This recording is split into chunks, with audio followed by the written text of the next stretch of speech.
최경영의 최강 시사.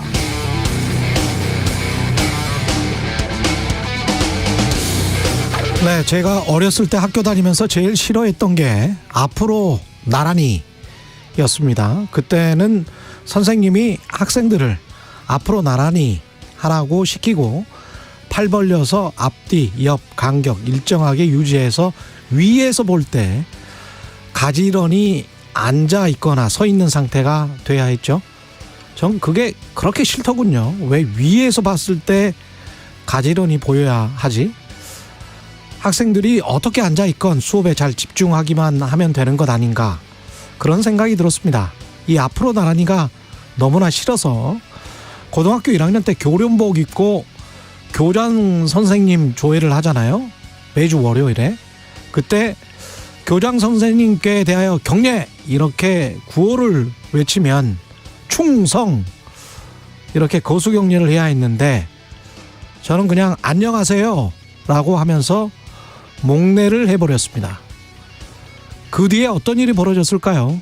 그리고 그게 지금 현재의 정치, 사회와 무슨 연관이 있을까요? 35년쯤 전 일인데요. 뉴스 언박싱에서 나머지 이야기는 풀어보도록 하겠습니다. 네, 안녕하십니까. 4월 7일 세상에 이익이 되는 방송 최경영의 최강시사 출발합니다. 저는 KBS 최경영 기자고요. 최경영의 최강시사 유튜브에서도 실시간 방송하고 있습니다. 문자 참여는 짧은 문자 50원, 긴 문자 100원이 드는 샵 9730, 콩어플 무료고요. 청취율 조사 기간인데요. 전화 받으시면 최경영의 최강시사 잘 듣고 있다 말씀 부탁드립니다. 커피 쿠폰, 그리고 베스트견 보내주시는 분들께는 치킨 쿠폰 보내드리겠습니다. 오늘 최강 시사는 최강 게스트들이네요. 더불어민주당 김의겸 의원, 그리고 홍준표 대구시장, 그리고 스타 강사 김미경 씨 초청해서 이런저런 고민 상담합니다. 들어드립니다. 문자 주시면 상담은 물론 추첨을 통해서 또 치킨, 커피 쿠폰 드리니까요. 많이 참여해 주십시오. 지금부터 문자 남겨주시면 되겠습니다.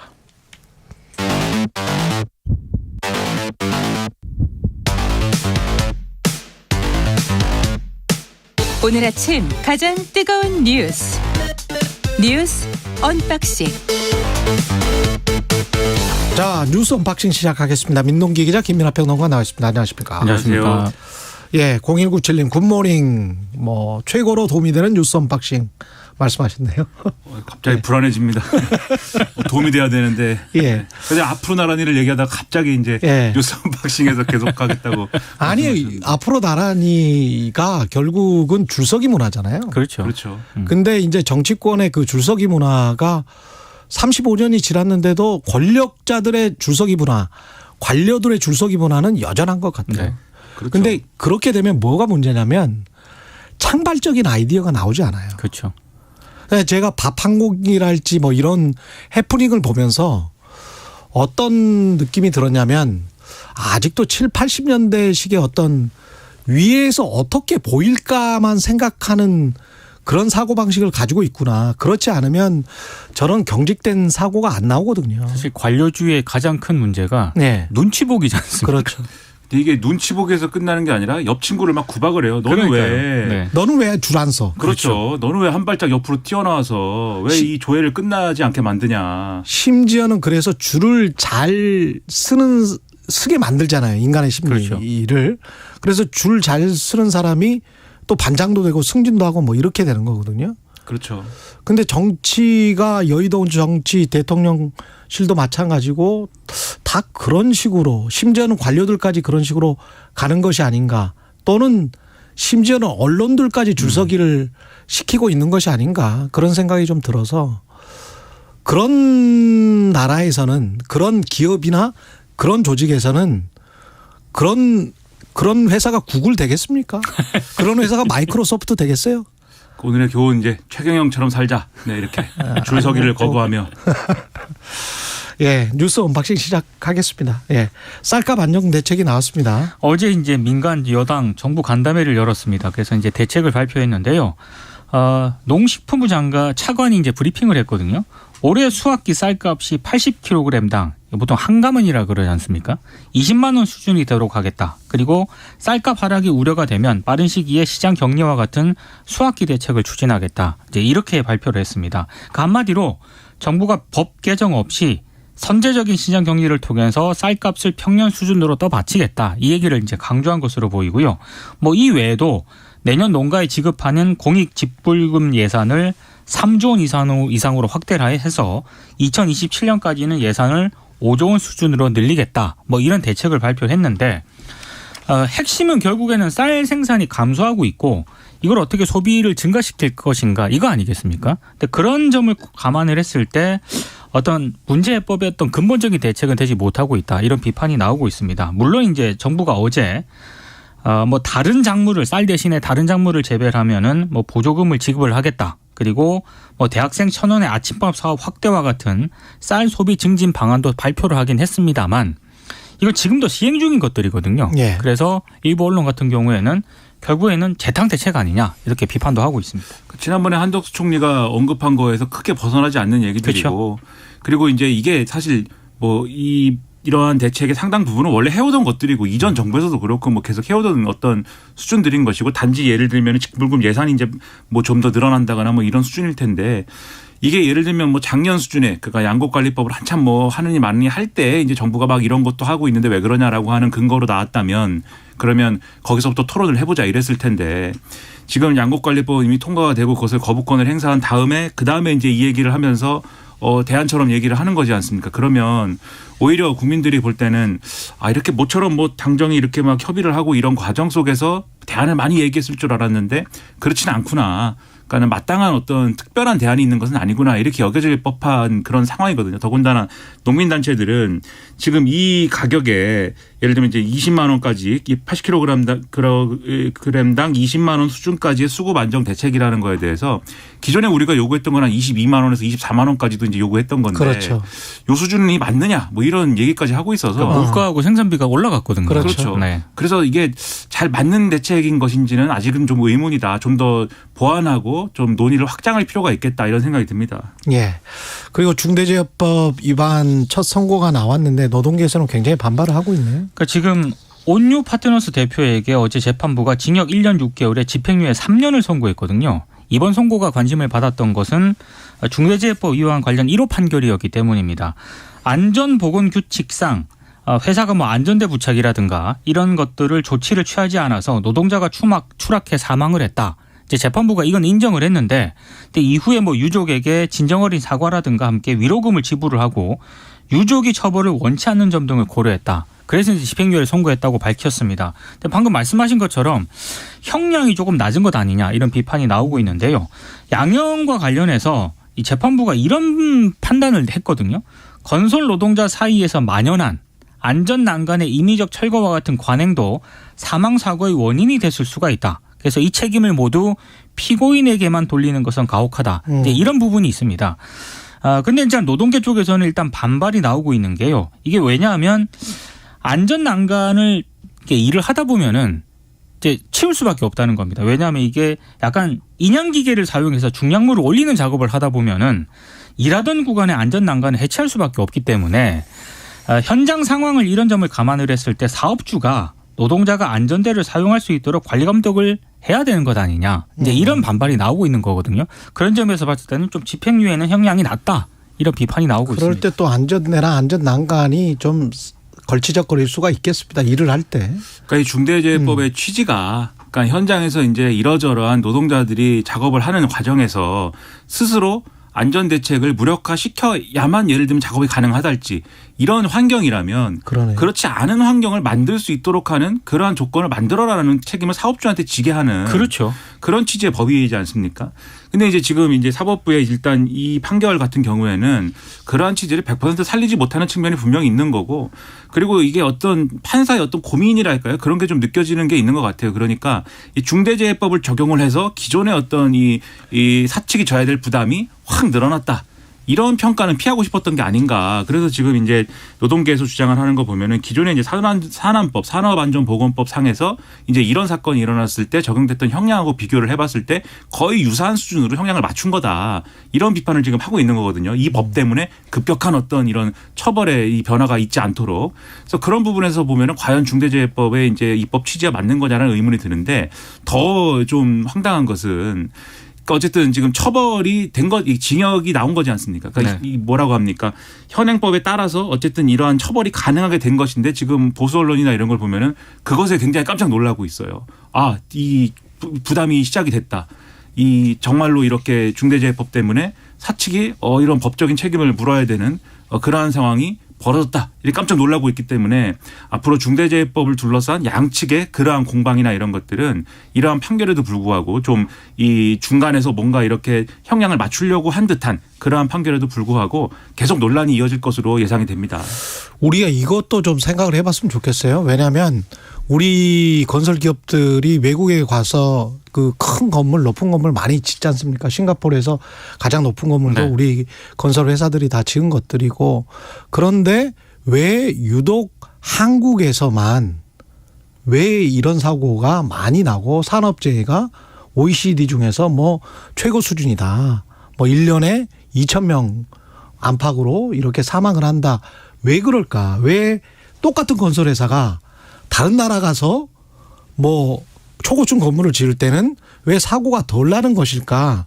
거기에 관한 재반 환경을 한번 생각을 해봐야 될 것 같고, 그러면 우리 건설회사는 다른 나라 갔을 때는 더 뭔가 경각심을 가지고 굉장히 주의를 기울이는 어떤 뭔 시스템이 있는가? 근데 예전에 예. 이 노동 문제를 다룬 드라마가 JTBC에서 방영된 적이 있거든요. 예. 그때 이제 프랑스의 어떤 그런 선진적인 기업입니다. 그렇죠. 노사 문화가 예. 확립이 되어 있는 그 기업이 예. 국내에 들어와서 이게 한마디로 이제 이런 노조 탄압을 하는 겁니다. 아. 그래서 그 노동 운동을 하는 그 주인공 가운데 한 명이 그 프랑스 기업이 네. 그래서 도대체 왜 그러냐 이렇게 물어요. 그러니까 그 사업주가 하는 얘기 굉장히 인상적인데, 한국에서는 이래도 처벌 안 받으니까 이렇게 얘기를 합니다. 그러니까 저거예요. 네. 공기가 다른 거예요. 그렇죠. 공기가 다른 거야. 공기의 냄새가 다른 거야. 이게 예를 들면은 그럼 똑같은 논리로 우리 건설회사가 다른 나라에 가서 이런 위험한 작업을 할 때는 그렇죠. 그 나라 기준에 맞춰야 될 거 아닙니까? 그런데 그렇죠. 또 해외에 나가서는 한국 기준대로 하는 거 아니냐 이런 게 생각이 드는 게, 왜냐하면 중동에서 예를 들면 건설 수주나 이런 것들이 막 이제 많았던 거에 대해서 이제 언론들이 그렇게 평가를 한 적이 있어요. 이 중동에서 한국 기업을 믿는다. 왜냐하면 굉장히 위험한 상황이고 심지어 전쟁 위험이 벌어져도 다른 나라 기업들은 다 철수하는데 다른 나라 납기를 맞춘다는 노동자들은 거죠. 그렇죠. 네. 다른 나라 노동자들은 도망가는데 한국 노동자들은 위험을 무릅쓰고 한다. 그러니까 이게 미담으로 포장되기만 할 문제는 아닌 거지만, 그렇죠. 어쨌든 그러한 어떤 문화, 그러한 기업의 어떤 문화가 어디서 왔느냐라는 것에 대해서는 우리가 이런 판결을 기본으로 해서도 한번 생각해 볼 필요가 있다라는 것이죠.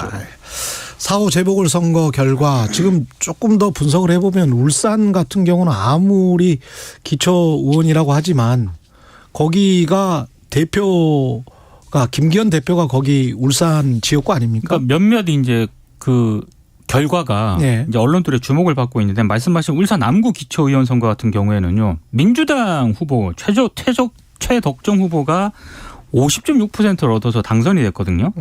근데 말씀하신 것처럼 지금 김기현 국민의힘 대표 그 지역구가 울산 남구입니다. 그러니까 아무래도 집권 여당의 대표가 지역구로 있는 곳에서 기초의원 선거이긴 합니다만 지금 더불어민주당 후보가 당선이 됐다라고 하는 것. 그리고 가서 내려가서 또 선거운동을 했어요. 그렇습니다. 김기현 당대표도 선거운동을 했고 이재명 대표도 내려가서 선거운동을 했거든요. 근데 이제 결과적으로는 민주당 후보가 당선이 됐기 때문에 상당히 상징적인 어떤 의미가 있는 것 같고, 그리고 특히 울산 남구 지역 같은 경우가 이번에 당선된 지역이 굉장히 좀 보수 색채가 강했던 이런 지역입니다. 역대 대선 총선에서도 굉장히 국민의힘이 강세를 보였던 지역이었거든요. 근데 이번에 민주당 후보가 당선이 돼서 상당히 좀 국민의힘이 긴장을 해야 되는 것 아니냐. 이게 이제 언론들의 분석입니다. 전주 울도 국민의힘이 생각보다 되게 적게 나온 거예요. 맞습니다. 8%면 상당히 적게 나온 겁니다. 네. 말씀하신 이제 울산 남구의 경우에는 울산 북구, 동구, 남구 뭐 이렇게 있지 않습니까? 중구 있습니까? 울산이 아무튼 이렇게 돼 있는데 북구나 동구 같은 경우에는 거기가 원래 노동계가 셉니다. 맞아요. 그렇죠? 맞아요. 그래서 동구청장, 북구청장을 이제 노동계 출신 인사들이 하고 그랬는데 남구는 그렇지가 않아요. 남구의 경우에는 여기는 완전히 분위기가 달라서 뭐 법조인, 의사 등의 전문직 거주 비율이 높다 이렇게 평가가 되고 여기에 울산 최대 학원가가 있어가지고 교육열이 굉장히 높은 지역으로 꼽히고 그리고 실제로 지난 대선에서 윤석열 대통령이 여기서 울산 남구에서 58.43% 득표를 했습니다. 근데 그 선거에서 경기 성남 분당이 55%, 서울 송파가 56.76%였기 때문에 울산 남구에서 더 얻은 거예요. 그러니까 최고 성적을 거둔 곳이었는데 지금 기초의원 선거에서 1대1 구도였는데도 졌다라고 하면은 그건 심각한 거다. 이 평가를 안 할 수가 없는 거고 전주의 경우에는 이제 말씀하신 국민의힘 김경민 후보가 8%로 5위를 했는데 예. 이게 이른바 이제 김건희 여사에 대한 악의적인 준리 의혹 뭐 이런 거 제기한 안혜옥 씨가 후보로 나와서 10% 얻은 거 아닙니까? 3위로. 예. 이것에도 못 미치는 데다가 이 김경민 후보가 이 8% 얻은 게 이 전주시장 선거에서 15.5% 받은 거에 훨씬 못 미치는 것이기 때문에 특히 15%를 넘어야 보전을 받는 거거든요. 선거 비용을. 이 선거 비용을 보전받는 정도는 확보를 해야 앞으로 호남에서 계속 분리해도 도전을 할 수 있는 기틀이 있는 것인데 그것도 무너졌다. 이렇게 평가가 되고 있어서 어제는 뭐 민주당도 상당히 반성을 해야 되는 결과이다라고 말씀드렸습니다만 진보당이 당선이 됐기 때문에. 그렇죠. 근데 국민의힘 입장에서도 지금 울산에서 졌다든가 이런 것들은 상당한 위기의 경고등이 들어왔다. 이 점을 직시를 해야 된다. 이런 지적이 안 나올 수가 없는 그런 결과인 겁니다. 예. 근데 국민의힘 김기현 대표는 의석수를 30석 이상 감축이 가능하다. 갑자기 이제 이야기를 또 꺼냈습니다. 그러니까 이게 전원위원회를 통해서 의견을 수렴하자고 국회의장하고 여야 원내지도부가 합의를 했거든요. 예. 근데 갑자기 김기현 국민의힘 대표가 어제 국회의원 정수를 축소해야 된다. 그래서 이제 최고위에서 이제 언급한 내용을 보면 현재 300석인 국회 의석수를 지역구 8석, 비례대표 22석, 이게 모두 한 최소 30석은 줄이자. 이렇게 얘기를 했습니다. 일단 언론들의 분석을 좀 보니까 결국에는 최근에 뭐 최고위원들의 잇따른 실언이라든가 여권이 좀 수세 국면에 있지 않습니까? 근데 아무래도 이제 국회에 대한 불신은 국민 여론이 좋지가 않으니까 의원 축소라는 어떤 그런 의제를 통해서 수세 국면을 좀 전환을 하자. 국면 전환. 이런 의도가 있는 것 아니냐라는 분석을 좀 하고 있습니다. 이게 그러한 국면 전환의 의도가 분명히 있는 거고요. 그다음 여기에 더해서 선거법 개정 논의와 연결해서 생각을 해보면 선거법 개정을 안 하는 방향으로 가는 것이나 좀 비슷하다. 안 한다고 하면 표현은 좀 뭐하고 큰 변화를 안 만들겠다는 얘기랑 동일하다. 왜냐하면 지금 이 전원위에서 핵심적으로 나와야 될 어떤 주장들은 원래 이제 정개특위에서 논의한 내용이나 이런 것들은 중간에는 좀 의석수를 늘리는 것도 있었습니다만은 현행을 유지하는 거에 가까운 논의에 그렇죠. 이제 지금 수렴을 했거든요. 근데 그 과정에서 뭐 일부 또 다른 의원들은 그래도 늘리는 것도 한번 고려를 해보자 이래서 그냥 현행 유지를 하거나 아니면 일부 늘리거나 뭐 이런 쪽으로 가보자라는 이 공감대가 좀 있는 상황이에요. 세 가지 안 모두. 그렇죠. 예. 근데 지금 줄이자라고 하면은 그러면 이제 기존의 논의하고는 완전히 다른 결의 논의를 해야 되는 것이고 줄이자라는 전제에서 사실 예를 들면 소선거구제를 바꾼다거나 이런 것들이 잘 논의가 되겠는가 지금 비례대표제로 좀 상당히 보완을 하자든가 이런 것들이 논의가 잘 되겠는가 그렇지 않을 거지 않습니까? 그러니까 이게 연동형 비례대표제 이전으로 그냥 돌아가자 이상의 논의는 좀 불가능한 그러한 얘기로 수렴될 수가 있어서 제가 볼 땐 이거는 여러 가지 위기 상황이나 이런 것들이 있다 보니까 이전 제도대로 현행은 아니더라도 이전 제도대로 돌아가는 게 차라리 낫겠다라는 계산이 좀 있는 게 아니냐 이런 해석이 될 것 같습니다. 그리고 대한변협이 공경의 변호사 징계를 지금 검토를 하고 있습니다. 이거는 처음부터 좀 이야기를 해야 될 것 같은데. 그러니까 예. 이게 피해자 학생이 있었습니다. 2012년부터 학교 폭력에 시달리다가 2015년에 극단적인 선택을 했거든요. 예. 근데 어머니가 서울시 교육청, 학교법인, 가해 학생 부모 등을 상대로 손해배상 청구 소송을 냈는데요. 했고. 이 소송을 맡은 변호사가 권경의 변호사인데 권경의 변호사고. 지난해 2월 1심에서 가해 학생 가운데 한 명의 부모를 상대로 승소 판결을 받아냈습니다. 근데 이제 이 어머니가 배상 책임이 인정되지 않은 사람들에게도 책임을 묻겠다면서 지난해 5월에 항소를 했거든요. 그런데 갑자기 패소 판결문을 받았다라고 해요. 이유를 알고 봤더니 이 담당을 했던 권경의 변호사가 세 차례 열린 항소심 변론기 일에 모두 불출석을 했기 때문입니다. 이게 변호사 업계에서는 도대체 이해가 안 되는 사건이다. 이런 반응이 나오고 있는데요. 문제는 이 어머니가 청소 노동자거든요. 일단 그렇죠. 소송에서도 지고 지금 피고를 상대로 소송 비용까지 물어야 할 처지에 이런 놓여 있는 그런 상황이라는 그렇더라고요. 거고요. 예. 네. 상당히 좀 안 좋은 상황에 놓여 있습니다. 그러니까 1심에서 일부 승소한 사안을 항소심에서 변호사가 양쪽이 3번 안 와가지고 이게 재판 기일을 놓쳐서. 그렇죠. 이렇게 됐다는 거는 저는 3번이나. 맨날 뉴스를 보는 사람 입장에서 본 적이 없는 사례입니다. 제가 변호사 몇 분들한테 물어봤는데 변호사들 도저히 이해가 안 간다고. 상상하기가 힘든. 예. 이게 뭐 다른 거 다 떠나서 권경의 변호사라는 분이면 어떤 분이고 이런 거 다 떠나서 어째서 이런 일이 일어났는가에 대해서 이 직시하지 않으면 안 되고 이거는 분명히 변협에서 징계든지 제명이든지 이런 조치를 취해야 되는 것이죠. 맞습니다. 이런 변호사가 어디 있습니까 세상에. 그리고 이 청성노동자라는 이 분의 경우에 지금 이 정말 답답하다고 말씀하시는 게 이제 가해자들이 학교폭력 가해자들이 우리가 승소했다라고 얘기하고 다닐 것이고 그렇지. 그리고 이와 관련돼서 소송비와 관련돼서 오히려 그거 내놓으라고 이 민사를 또 제기를 하는 거다 이제 제기를 할 것이다. 그리고 원래 서울시 교육청도 그 루트대로 가려다가 논란이 되니까 지금 안 한다는 거 아닙니까 또. 확정은 아니고요. 검토하겠다고. 그렇죠. 그런 네. 분위기로 좀 변화하고 있는 건데 그러니까 이분 입장에서는 얼마나 황당한 겁니까? 변호사 자기가 이 선임한 변호사인데 어떻게 이런 일이 있는지 참 이해가 안 되는 상황입니다. 예, 뉴스 언박싱 민동기 기자 김민하 평론가였습니다. 고맙습니다. 고맙습니다. KBS 1라디오 최경영의 최강시사 듣고 계신 지금 시각 7시 40분입니다. 날씨 정보입니다. 서쪽 지역의 대기의 질이 우려될 만큼 지금 악화된 상태입니다. 특히 충남과 호남 지역에는 고농도 미세먼지 비상 저감 조치가 발령 중입니다. 경기와 충청 호남의 초미세먼지 농도가 매우 나쁨 단계까지 치솟았고요. 오늘 전국적으로 대기의 질이 좋지 않겠습니다. 게다가 어제 내몽골고원과 고비 사막에서 황사가 발원했기 때문에 오후부터 상태가 더 악화될 전망입니다. 되도록이면 외출을 줄이시는 게 좋겠습니다. 안개가 짙게 껴있는 곳이 중부와 호남으로 많은데요. 가시거리 200m 미만인 곳도 꽤 있습니다. 운전하실 때 주의하셔야겠습니다. 오늘 전국적으로 가끔 구름이 많이 끼겠습니다. 중부지방에서는 경기 동부와 영서지방으로 오후에 비가 조금 내릴 가능성이 있고요. 낮 기온은 서울 15도, 대전 16, 대구 19도로 예상됩니다. 오늘 꽃샘추위가 찾아왔는데 모레까지 지속될 전망입니다. 지금 서울의 기온은 4.9도입니다. 날씨였고요. 다음은 이 시각 교통 상황 알아보겠습니다. KBS 교통정보센터 이승미 씨입니다. 네, 이 시각 교통 상황입니다. 수도권 제일순환고속도로 판교에서 일산 쪽으로 하기분기점 진출로 1차로에서 승용차 관련 사고 났습니다. 청계요금소부터 정체고요. 이후 장수에서 중동까지, 계양에서 자유로까지 밀립니다. 경부고속도로 서울 방향으로는 북천안 부근에 장애물이 있어서 조심하셔야겠고요. 또 기흥에서 수원까지, 달래내국에서 반포 사이 밀립니다. 중부고속도로 남리 방향으로 호법에서 정체되고 진천터널 부근 갓길에 고장난 차 있어서 주의하셔야겠습니다. KBS 교통정보센터였습니다. 오늘 하루 이슈의 중심. 당신의 아침을 책임지는 직격 인터뷰. 여러분은 지금 KBS 1라디오 최경영의 최강시사와 함께하고 계십니다. 네, 요즘 정치권에서 나오는 각종 논란의 말. 이분은 어떻게 보고 계신지 더불어민주당 김의겸 의원 연결돼 있습니다. 안녕하세요, 의원님.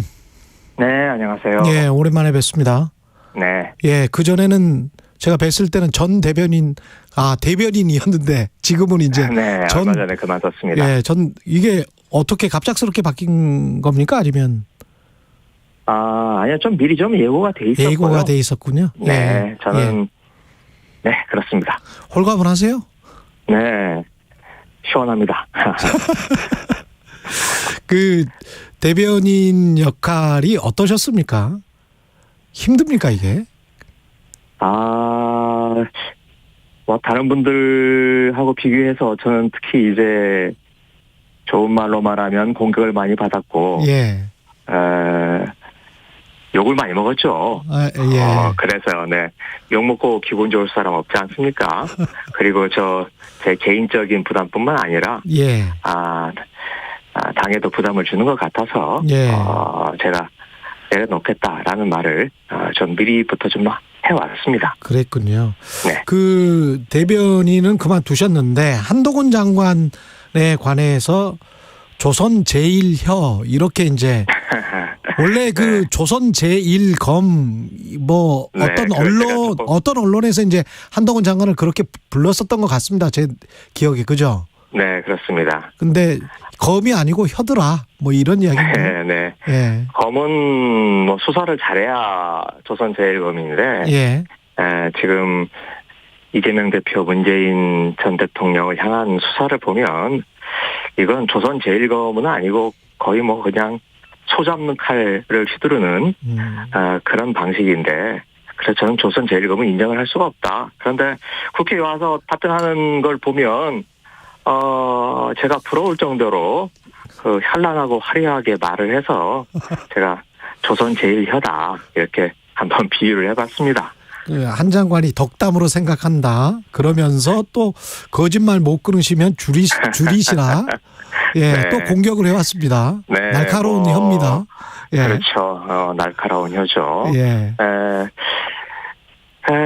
그런데 뭐랄까요? 또 이제 그런 말도 했잖아요. 라디오에 달려가서 뭐 그렇죠. 뒤에서 뒤풀이 하지 말아라. 민주당 의원들에게. 이런 이야기 하는데. 예. 네. 그런데 사실 한동훈 장관이야말로 매번 국회나 법무부 앞에서 기자들에게 모든 사안들에 대해서 독서를 퍼붓고 있지 않습니까? 그게 이제 최근에는 편의점에 간 한동훈 해가지고 SNS에서 유행을 하고 있던데. 저도 봤어요. 한번, 예. 한번 찾아보십시오. 예, 저도 봤어요. 그 한동훈 장관 재밌던데. 특유의 예. 화법을 잘 묘사를 했더라고요. 예. 근데 저의 입장, 또 특히 이제 제가 법사위 입장으로서는 서로 얼굴을 마주보고 진지하고 차분하게 이야기를 해보고 싶습니다. 그런데 우선은 법사위 자체를 열어주질 않고 있어요. 그래서 저는 뭐 라디오 뒤풀이 이렇게 표현했던데 법사위에서 앞풀이를 하자. 이렇게 하자. 제안을 해보고 싶습니다. 예. 국민의힘 최고위원들도 지금 계속 실언을 많이 했습니다. 태영호, 김재원, 조수진, 이게 가장 문제였다라고 생각되는 순으로 순위를 매기실 수 있을 것 같으세요? 어떻게 생각하십니까? 예. 글쎄요, 뭐 제가 순위를 매기기보다는 언론에서 보도된 내용, 또 양이나 수위, 예. 이런 걸 보면 순서가 거꾸로 아닐까요? 조수진 1등, 조수진. 2등 김재원, 3등 태영호 이렇게 되지 않을까요? 그 공깃밥 발언 논란이 그렇게 컸군요.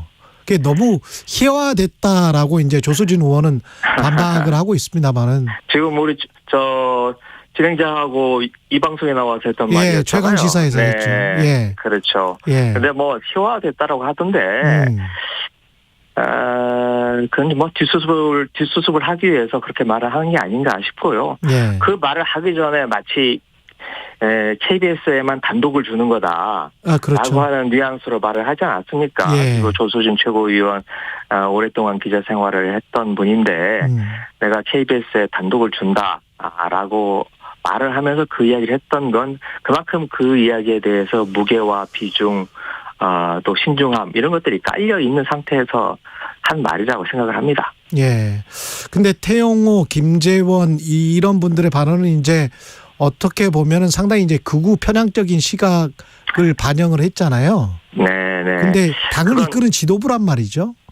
네, 저는 뭐 그게 우연히 나온 게 아니고 본질적인 문제이고 그분들이 원래 그런 분들이었다라고 생각을 합니다.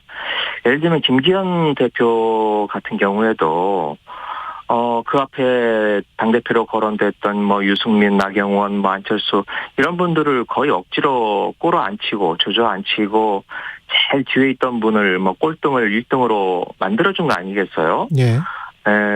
그리고 뭐 최고위원들도 다 비슷한 분위기와 상황에서 만들어진 거고요. 그러다 보니 김기현 대표가 뭐 연포탕을 만들겠다라고 말을 했지만 이건 연포탕이 아니라 그냥 윤핵관들로만 만들어진 윤핵탕이다 이렇게 생각을 합니다.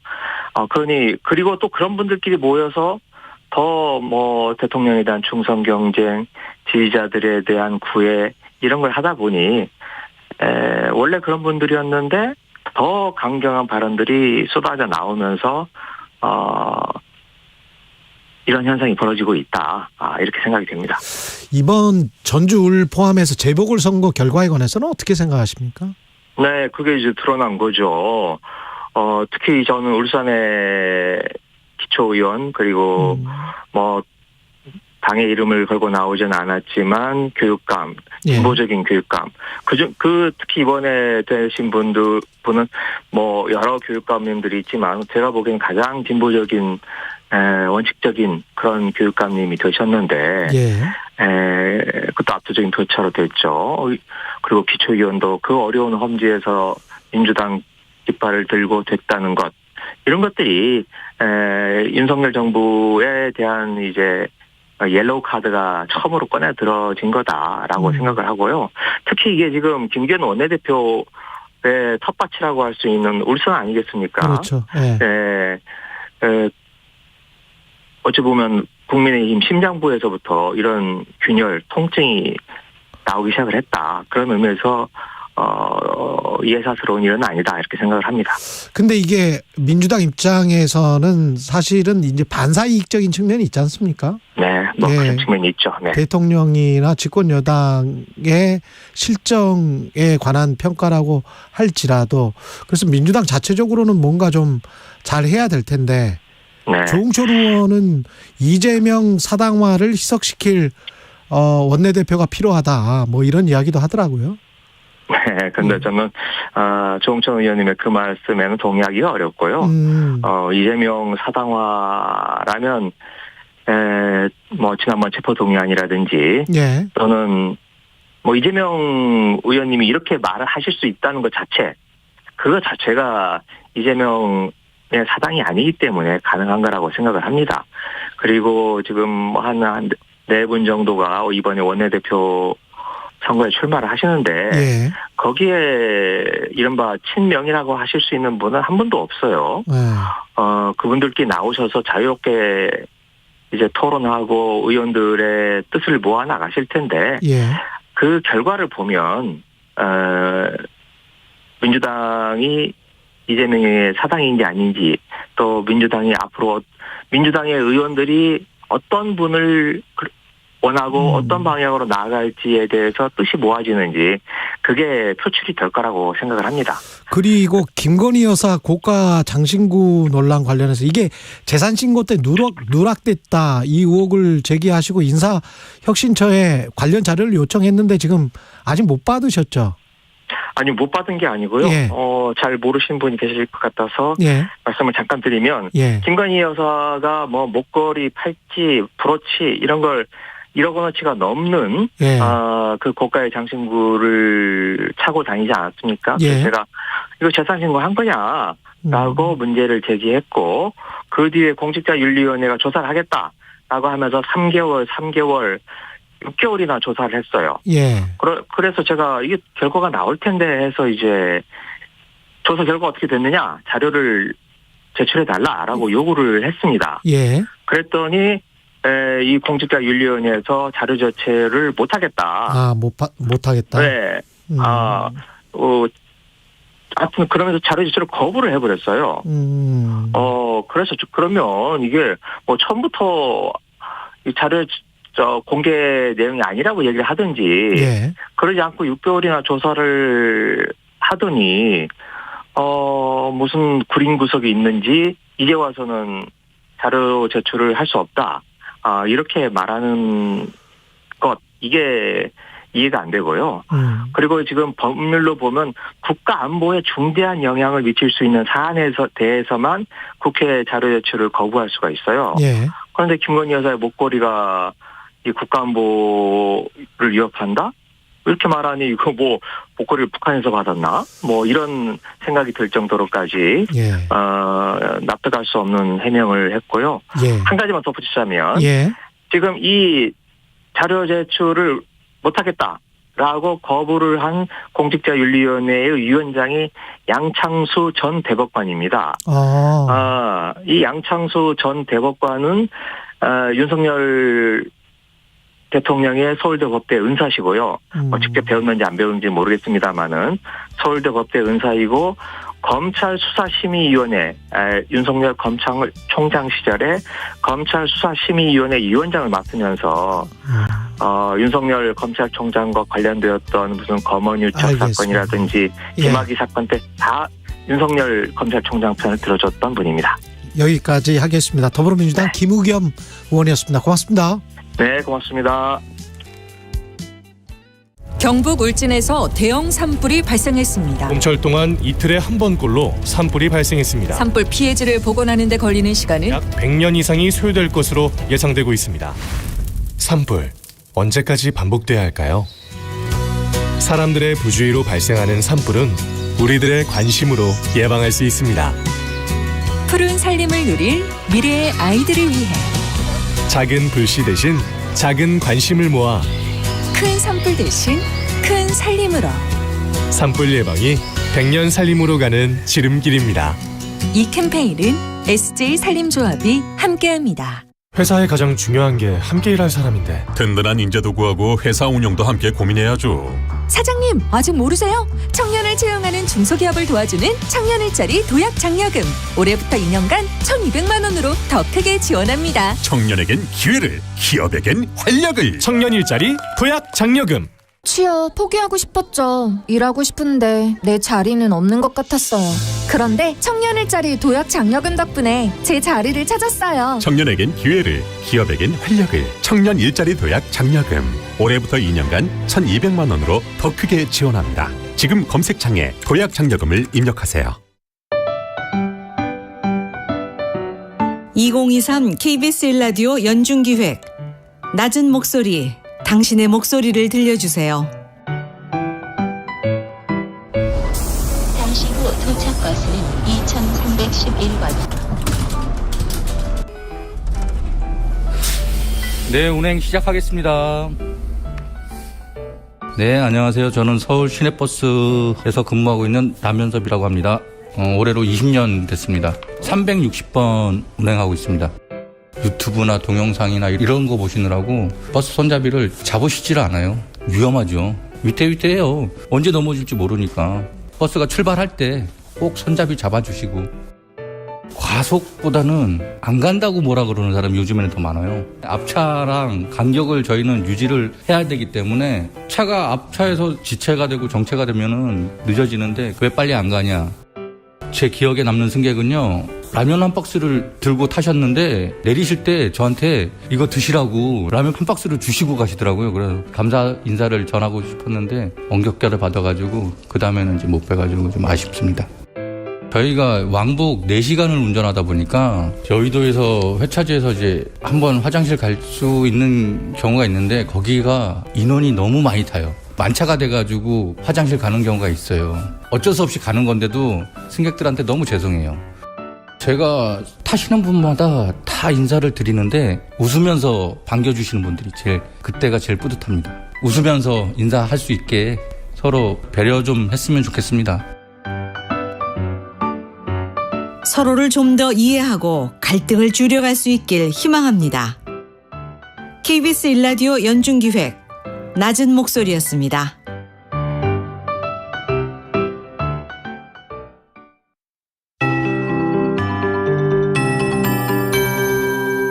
KBS 58분 날씨. 충청 호남 지역에 고농도 미세먼지 비상 저감 조치가 발령 중입니다. 초미세먼지 매우 나쁨 단계까지 지금 농도가 치솟았는데요. 이 서쪽을 위시해서 경남을 제외한 전국 대부분 지역의 대기의 질이 좋지 않습니다. 오늘 황사의 영향까지 받아서 오후에는 농도가 이보다 더 짙어질 수 있어서 외출을 되도록이면 자제하시는 게 좋겠습니다. 현재 중부와 호남 지역을 중심으로 가시거리 200m 미만의 짙은 안개 낀 곳이 있습니다. 오늘 아침 내내 안개 지속되겠고요. 강이나 호수 주변에선 더욱 주의하셔야겠고 또 항공기 이용하실 분들 운항 정보 확인하시기 바랍니다. 꽃샘 추위가 찾아왔습니다. 어제도 스산했는데요. 오늘 아침 어제보다 2도에서 7도 낮은 기온으로 출발하고 있습니다. 현재 서울 5도대고요. 낮 기온은 서울 15도, 강릉 20, 대구 19도 등 전국적으로 14도에서 20도 분포를 보이겠습니다. 내일 아침 서울의 기온 3도, 모레도 4도로 아침에는 계속 춥겠습니다. 설이나 얼음에 대한 대비도 하셔야겠습니다. 오늘 전국에 가끔 구름이 많이 낀 가운데 중부지방으로는 경기 동부와 영서지방으로 비가 조금 내리겠습니다. 5mm 미만의 비를 예상하고 있고요. 오늘 대다수 지역 바람이 매우 강하게 불겠습니다. 지금 서울의 기온은 5.7도, 습도는 80%입니다. 강혜종입니다.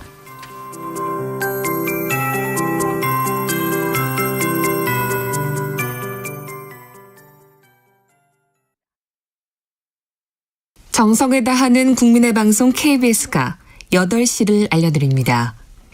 AM 711kHz, FM 97.3MHz, KBS 1라디오입니다.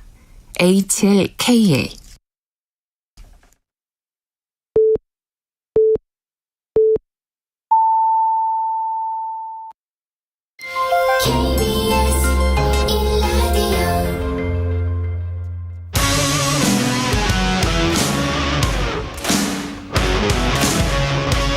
오늘 하루 이슈의 중심 최경영의 최강 시사. 네, 국민의힘 새 지도부가 꾸려진 지 한 달 흘렀는데요.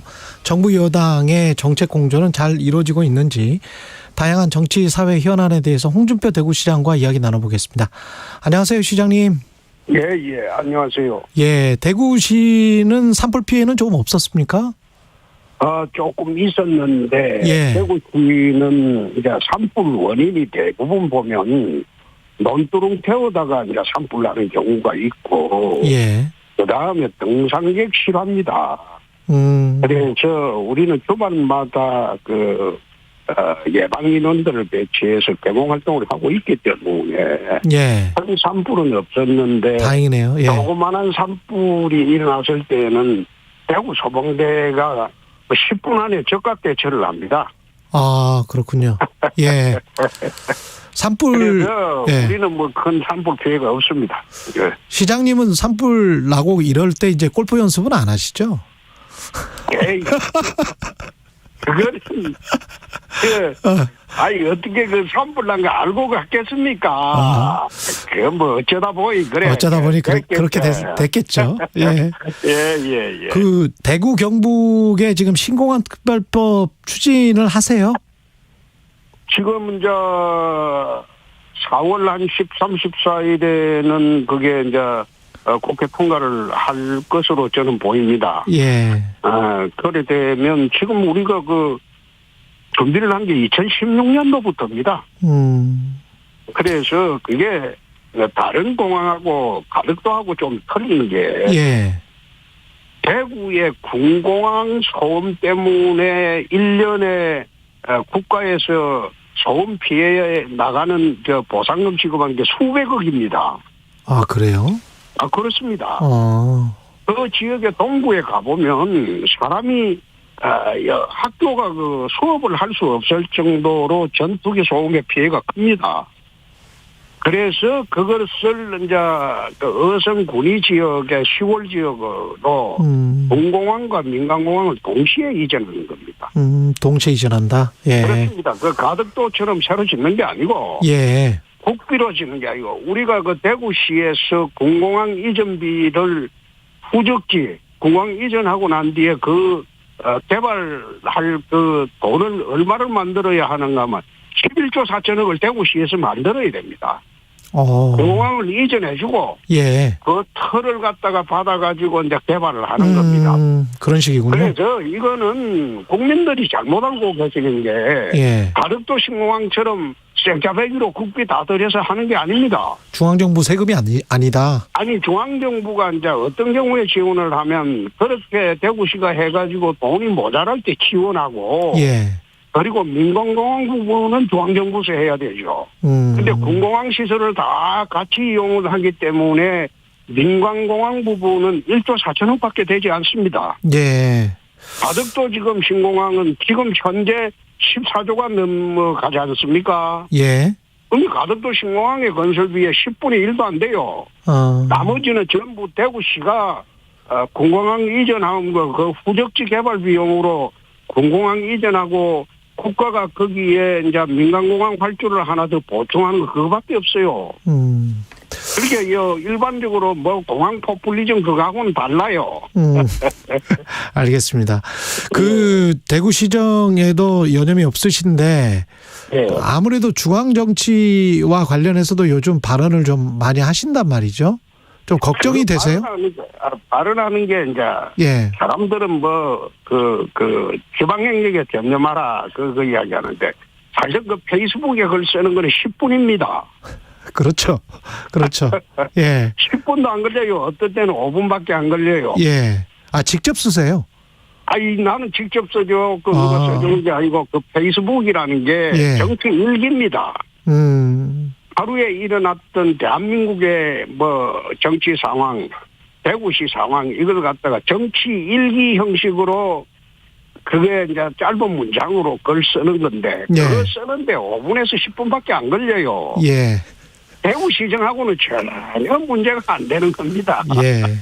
김기현 대표가 지방자치행정에 더 전념하셨으면 좋겠다 이런 이야기를 하기는 했습니다만은 그거는 방향이 틀렸죠. 방향이 틀렸다. 그게 제가 지방자치단체장만 하는 게 아니라 당의 상임 고문으로 위촉이 작년에 됐어요. 그랬죠. 맞아요. 예. 그런데 그 상임 고문이라는 게 지금 현역 상임 고문은 저밖에 없습니다. 그러네요. 전부 은퇴하신 분들이고 예. 고문들은 현역 상임 고문은 저밖에 없죠. 그러니까 이제 중앙 정치에 또 정당이나 이런데 관여해 달라고 지금 자기들이 임명한 거 아닙니까? 그러네요. 그런 의미네요. 예. 상임 고문으로서 하실 수 있는 말이네요. 예. 아니 그게 권한과 책무예요. 그게 권한과 책무의 문제지. 당 대표가 당을 잘 이끌고 있으면 그런 말을 하겠습니까? 밑에서 보니까 엉터리로 왔다 갔다 하고 철학 없이 움직이니까 답답해서 하는 소리죠. 당 대표가 들어야지. 그걸 갖다가 니는 지방자치단체만 일이나 해라. 그렇게 말을 하는 게 그게 할 소리입니까? 당 대표가 소신과 철학이 없다고 하셨잖아요. 제대로 좀 했으면 좋겠어요. 선출 과정에서. 용산 대통령실에 하고 친윤에 지원을 받았던 치더라도 선출되는 순간 당 대표로서의 위상을 찾아야 된다 이 말이에요. 심지어 대통령도 견제할 수 있고 야당과 앞장서서 싸우고 그런 정당의 대표가 되어야지. 그 이리저리 눈치만 보고 그래 가지고 무슨 당 대표를 하시겠다고 그러는지 내가 답답해서 한마디 했어요. 처음에 그러면은 김재현 최고위원이 정광훈 목사 관련해서 그런 실언들을 했을 때 그때 제대로 당대표가 군기를 잡고 기강을 잡고 좀 중심을 잡아줬어야 된다. 당연한 이야기죠. 이게 왜 이제 전 목사 문제가 계속 거론이 되는가 하면 강교안 대표 때로 내 기억이 되는데 전 목사 측에서 책임당원을 우리 당원에 많이 집어넣었다고 해요. 그러니까 내부 경선 때마다 영향력을 행사하려고 하니까 그 최고위원이나 그다음에 당대표 나온 사람들이 거기에 손을 안 벌릴 수가 없었겠죠. 그러니까 지금 이런 상황이 제기된 거예요. 그래서 이참에 책임당원을 전수조사를 내야 돼요. 지금 우리 책임당원 보면 돌아가신 분도 있고 행방불명된 사람도 있고 어느 특정 종교를 대표해서 몰래 들어와가지고 또 그 종교에 당하고 이중당적 가진 사람도 있고. 그렇습니까? 그걸 전부 전수조사를 내야 돼요. 전수조사해가 책임당원 정리를 내야 돼요. 정리할 사람들은 빨리 정리해야 된다. 그런 말씀. 정리를 해야죠. 하나도 그거는 안 하고 당내 선거 때마다 외곽 그 종교단체에 책임당원 넣어가지고 움직이는 사람들한테 소리나 내버리고 업소나하고 그건 안 되죠. 그러면 지금이라도 윤리를 제대로 구성을 해서 어떤 징계할 사람은 징계를 해야 된다 이런 생각이세요? 징계를 안 하면 당대표가 그게 권위가 없어집니다. 깔보게 되죠. 깔보게 된다. 그래 되면 당대표로서의 역할하기 어려워요. 지금은 모르지만 좀 지나가 보면 이제 공천 국면 가면 온갖 세력들이 다 들고 일어났을 건데 지금 저렇게 흔들리면 나중에 두세 달 후는 이건 감당을 못할 겁니다. 그래서 지금 기강을 세워줘야죠. 근데 그 이후에 조수진 최고위원 같은 경우는 해프닝으로 봐야 될까요? 밥 한 공기 다 비우자 이런 것들은? 해프닝이죠. 해프닝이다. 예. 김재원 그 최고위원 같은 경우에는 이건 의도된 거고. 의도된 것이고 그것은 조성인 최고위원 같은 경우에 정책을 세우려고 하다 보니까 이런 의견도 있었다는 해프닝에 불과하죠. 예. 그러면 이런 현상이 나타나는 어떤 기저의 이유 같은 게 있습니까? 혹시 어떤 줄서기 같은 그래서 자유롭게 어떤 창의적인 사고를 못하는 듯한 경직돼 있는 문화가 혹시 있나요? 그런 문화가 아니고 예. 이제 전당대회 끝났으니까 예. 그럼 당 대표뿐만 아니라 최고위원 된 사람들이 당선에 취해가지고 당선에 취했다. 그렇습니다. 근데 4.5 재보궐선거 보면 지금 당선에 취할 상황은 아닌 것 같단 말이죠. 특히 김기현 대표 울산 같은 경우는 어떻게 보십니까? 좀 지역별로 좀 나눠서. 지금 아직 총선이 1년 이상 남았기 때문에 예. 아직 시간은 있어요. 시간이 있고 다시 다잡아야 되겠죠. 당대표를 중심으로 일사불란하게 좀 여당답게 잡아야 되겠죠. 예. 지금 지지율이나 정체의 지지율이 정체되거나 약간 하락되는 것, 국민의힘이 이거는 심각한 상황이라고 보세요? 아니면은 충분히 되돌릴 수 있다 이렇게 보십니까? 이거는 정치 우리가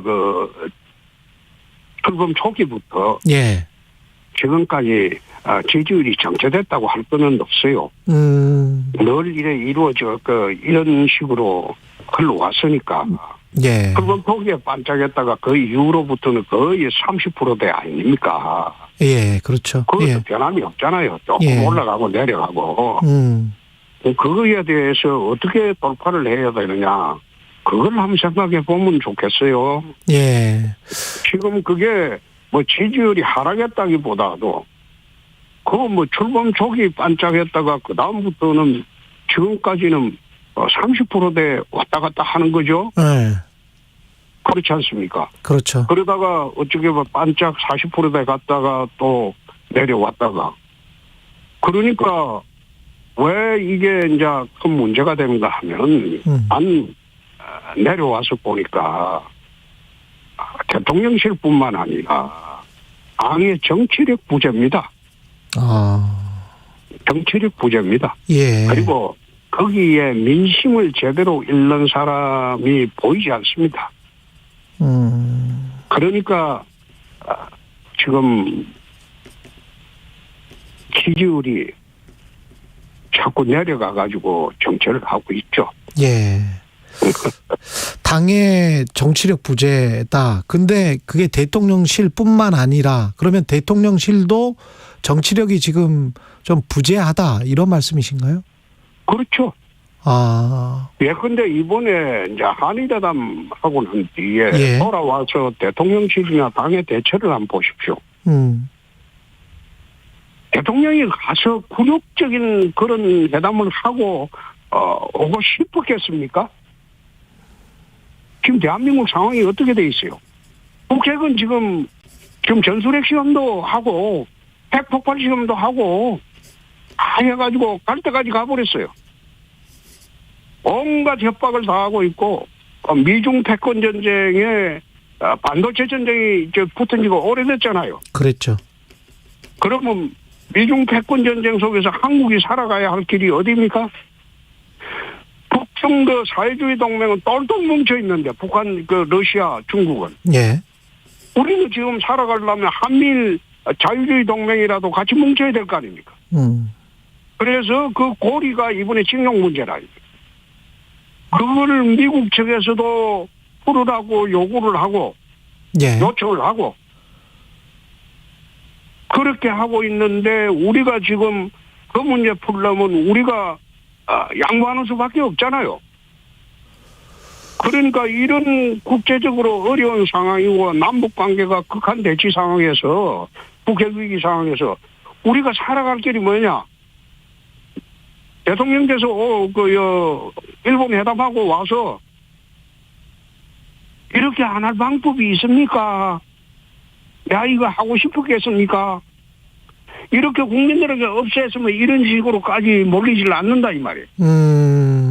그걸 갖다가 자꾸 외교 잘하고 왔니 안 왔니 그런 식으로 논쟁을 가니까 그 외교를 외부적인 전부 상황은 다 차치해버리고 구력하고 왔다. 그 한마디로 국민 감정이 지금 들끓고 있는데 그럼 그 감정을 살릴 우리가 알고 대처를 하려면 어떻게 해야 되는지 그걸 생각해보고 뭐 대처를 해줘야 되는데 그거 못하고 있잖아요.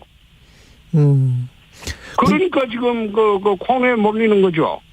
그러니까 국제 정치 환경의 냉혹한 현실을 국민들에게 잘 인식시켰어야 했는데 그걸 갖다가 설명을 했어야죠. 예. 그리고 심지어 대통령께서 홍보수석실에서도 기자회견을 하면서 예. 우리가 이러고 싶겠느냐.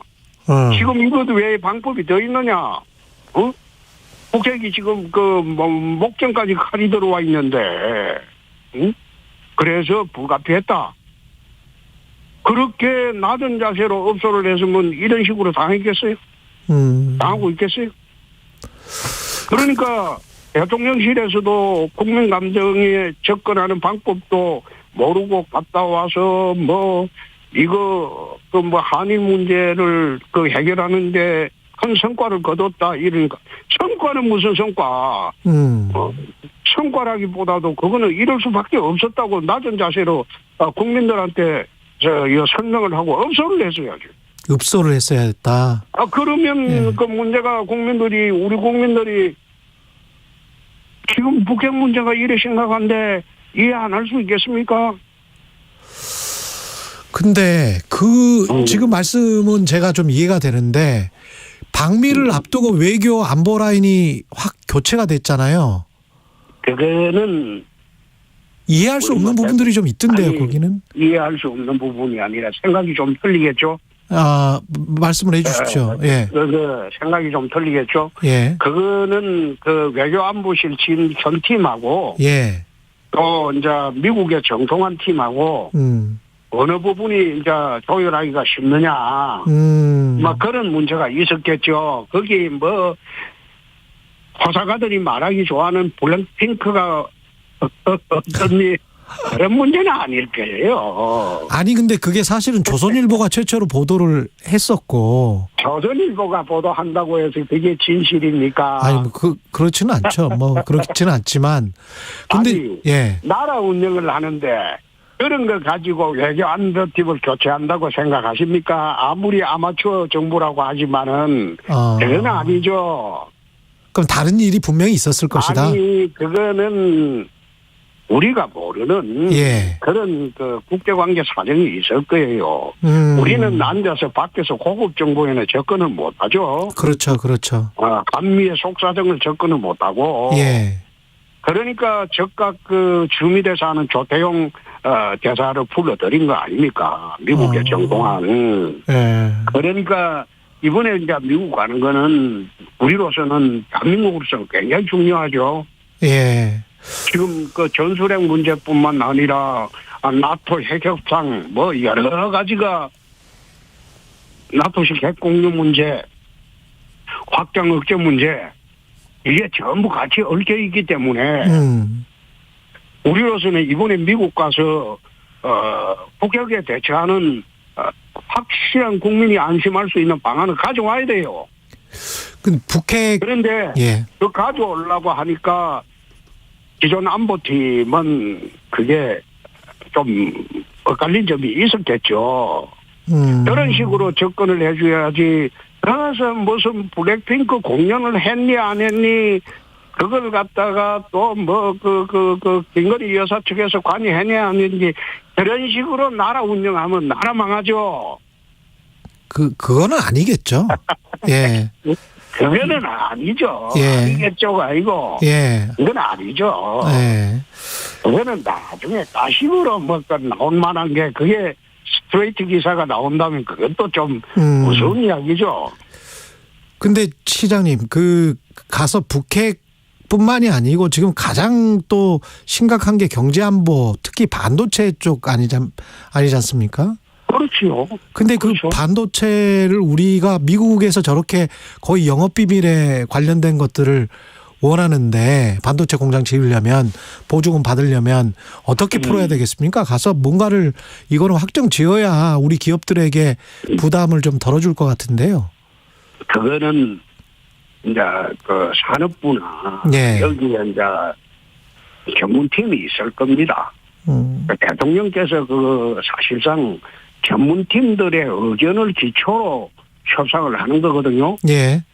그거는 반도체 전문가하고 뭐가 대통령이 아닌 이상 그 섣불리 그 자기 생각으로 협상하다가는 그 나라에 큰 손실을 가져오게 되죠. 예. 옛날에 그 일본의 나가소네가 그 미국의 그 무기 체계를 들여오면서 영어로 이제 협상을 했는데 그 협상을 잘못했을 때요. 예. 그래가지고 나가소네 수상이 그것을 제가 듣기로는 그 당시 한 10억 불 손해를 봤다.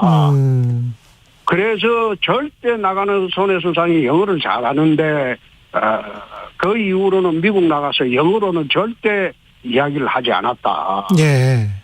그게 이제 통역이나 번역을 통해서 하면 그 통역이 잘못된 거다고 이야기를 할 수가 있거든요. 그렇겠습니다. 예. 그렇지 않고 국가원수가 영어 좀 한다고 지 혼자 떠들어 버리면 그거는 돌이킬 수가 없는 거예요. 또 그런 식으로 예. 전문가들 대동해서 전문가의 의견을 중심으로 돌파구를 찾아야 되겠죠. 예. 그걸 돌파구를 찾아오겠죠. 예. 이번에는. 네. 대통령의 국내 행보에 관해서도 좀 여쭤보고 싶은 게 그 이후에 한일 정상회담 이후에 대구 서문시장도 방문하고 뭐 그랬는데 순천도 가고 그랬습니다마는 제주 4.3 추념식은 가지 않았단 말이죠. 그게 어떤 그것도 참 이해가 안 되는 게 4.3 추념식에 꼭 가야 된다는 법은 없어요. 대통령이 당선자 시절에 갔었잖아요. 그랬죠. 예. 작년에 갔었죠. 지난해 갔습니다. 예. 그렇죠. 당선자 시절에 갔었고 노무현 대통령께서도 그게 아마 재임 중에 한 번 갔을 겁니다. 그래서 이번에는 방미 문제도 있고 여러 가지 현안도 있으니까 국무총리가 가서 이야기해도 되는 거죠. 근데 거기에 꼭 대통령이 안 갔다고 온갖 비난을 하고 그렇게 하는 건 아니죠. 그건 아니다. 그건 아니죠. 그런 식으로 접근을 하는 건 아니죠. 지금 대통령 임기가 앞으로 4년 더 남았는데, 내년에도 갈 수 있고, 후내년에도 갈 수 있는 거죠. 근데 그걸 갖다가 꼭 금년에 그 자리에 지금 다른 현황이 있어 못 갔다는데, 그걸 안 갔다고 그런 식으로 비난하면 안 되죠. 예. 또 그걸 실드 치려고 김재원 최고가 말하는 것도 그건 어처구니 없는 실드죠. 격이 낮다. 아니 그 말도 안 되는 소리죠. 그런 식으로 하니까 당 지지율이나 대통령실의 지지율이 자꾸 떨어지는 겁니다. 한쪽에서 정치적으로 보는 분들은 정치평론가들은 김재원 최고위원을 시장님이 비판을 좀 자주 하시는 게 결국은 대구, 영남, 경북의 어떤 패권, 맹주 뭐 이런 어떤 싸움이 아니냐 이렇게 또 평가하시는 분들도 있죠. 평론가들이요. 아 그래요? 그래요? 그거는 그거는 아무것도 모르는 지 혼자 짓거리는 멍청한 멍청합니까? 멍청하지. 예. 내가 영남 패권 노리고 있는 사람입니까? 그리고 박근혜 대통령 정무수석 하다가 박근혜 망하는데 가장 주범인 사람을 내가 그 사람을 갖다가 그 영남 패권을 노릴 수 있는 사람이라고 생각을 하겠습니까? 그렇게 생각도 하지 않는다. 예. 참네. 그러니까 그 평론가들이라는 게 누가 그런 말을 하는지 모르지만 참으로 멍청한 그 평론가들 말이 언론에 돌아다니고 유튜브를 통해서 특히 요즘 페이크뉴스를 양산하는 유튜브 통해서 돌아다니는 거 보고 참 대한민국 참 어지러워졌다. 힘들어졌다. 정론 언론이 없어지니까 위축되고 자꾸 없어지니까 그래요. 그렇습니다. KBS도 정신 차려야 돼. 알겠습니다. 정신 차리겠습니다. 예. 영남 패권은 노리시지 않지만 전국 패권은 노리시잖아요. 그거는 나중에 이야기. 나중에 이야기고. 예. 그건 지금 대구 시정을 그렇죠. 예. 하고 있잖아요. 예, 알겠습니다. 민주당 이야기 좀 여쭤보겠습니다. 후쿠시마를 방문했는데 이게 어떤 성과를 낼 수 있는 방문이라고 생각하세요? 쇼죠. 쇼다. 예. 국민 상대로 하는 쇼죠. 예. 국민 상대로 하는 쇼고 뭐 그래 한다고 해서 우리나라 국민들이 그렇게 쉽게 이제 흔들리지도 않을 거예요. 우리는 뭐 광우병에 그때 이제 민주당하고 그 세력들이 변동하는 것도 봤으니까 뭐 더 이상 흔들리지는 않을 거예요. 뭐 정치 쇼죠. 민주당 이재명 대표가 이제 그 한일 외교 계속 비판을 하면서 민생행보에 주력하고 있는데요. 이게 어느 정도 먹힐 것이다라고 보세요? 아니면 어떻게 보십니까? 글쎄요. 나는 그 민주당 이재명 대표보다도 민주당이 참 딱하다고 생각이 되는 게 외통수에 걸렸어요. 외통수에 걸렸다. 네. 이재명 대표라는 그분의 외통수에 걸려가지고 이러지도 저러지도 못하잖아요.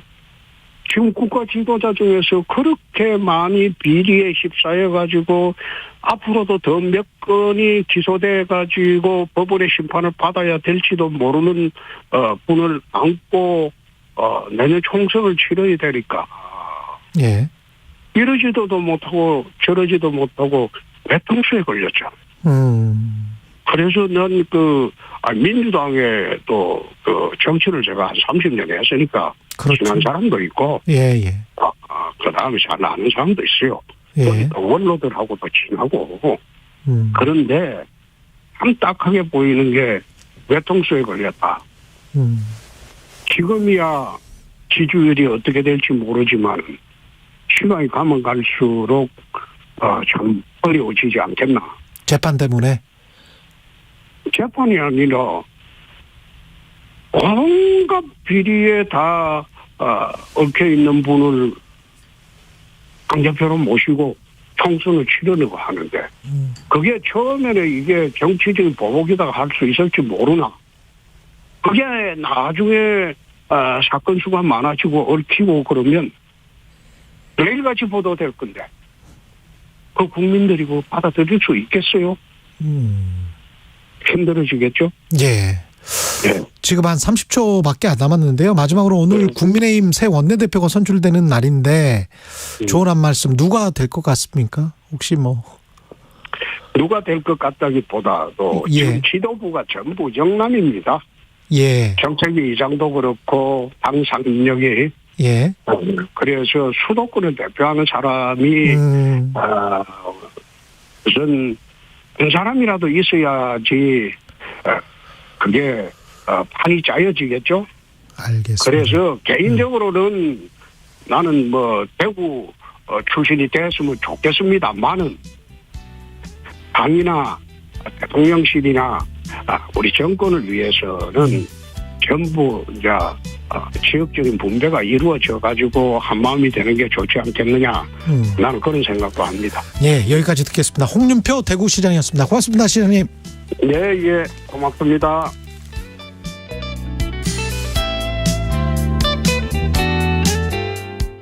잠시 후 8시 반부터 일부 지역국에서는 해당 지역 방송을 보내드립니다. 안녕하세요. 이금입니다. 부끄럽지만 경제 잘 모릅니다. 부동산 투자, 재테크, 주식 아직 못 해봤습니다. 그래도 경제에 관심은 많아요. 경제를 알아야 우리 사는 사회를 이해할 수 있으니까요. 그래서 홍사훈의 경제쇼를 챙겨 듣습니다. 진짜 시간 날 때마다요. 내용도 좋지만 홍반장 홍사훈 기자 매력 있습니다. 오후 4시 5분 홍사훈의 경제쇼 응원합니다. 진행은 서툴지만 내용은 알찹니다. 진실의 편에서, 정의의 편에서, 약자의 편에서 뉴스를 전합니다. 주진우 라이브와 함께 더 많이, 더 오래 웃었으면 좋겠습니다. 매일 오후 5시 5분 KBS 1라디오 주진우 라이브. 지금 시각은 8시 30분입니다. KBS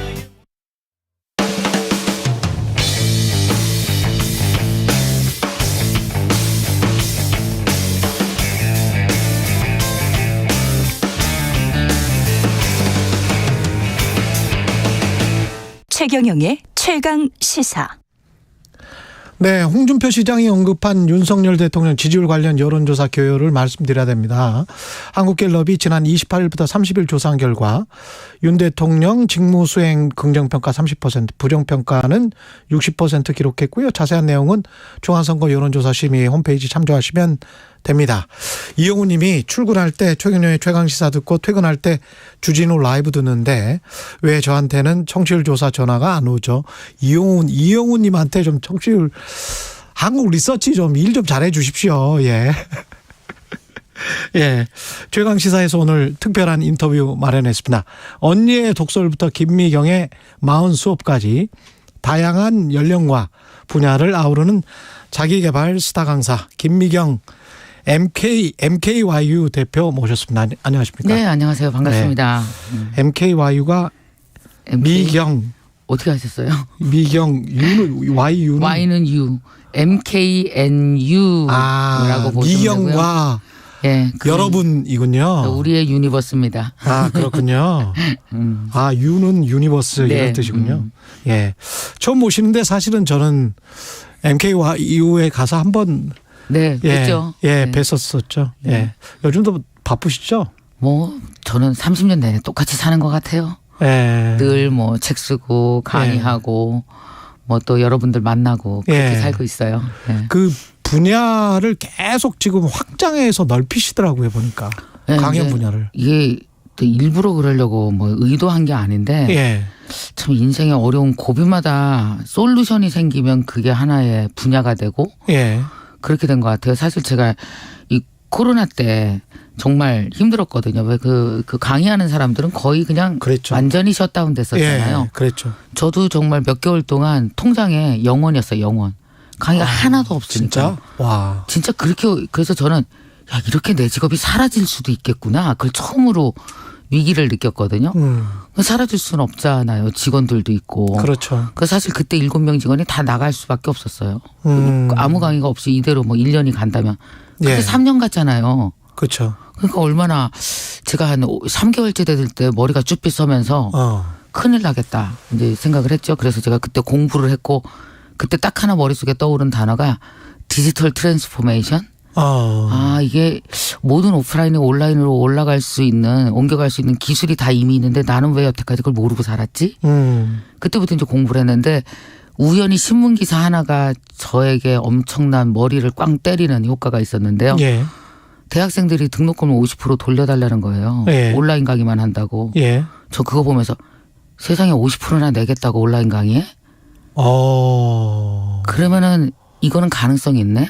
전 국민이 온라인이 유료라는 걸 강제로 학습하네. 아 그러면 내 강의를 다 온라인으로 만들어야겠다 해서 위기가 아니고 기회가 됐군요. 네, 그래서 MKYU를 만든 거예요. 그게 바로 이제 온라인에서 다 같이 공부하는 시스템인데 보통 30대에서 50대 분들이 공부하기 시작했고 디지털 세상에 대해서 그래서 뭐 이제 온라인에서 마케팅도 하고 먹고 사는 방법을 제가 체계적으로 강사들을 모셔서 가르쳐 드리기 시작했어요. 예. 제 강의뿐이 아니라.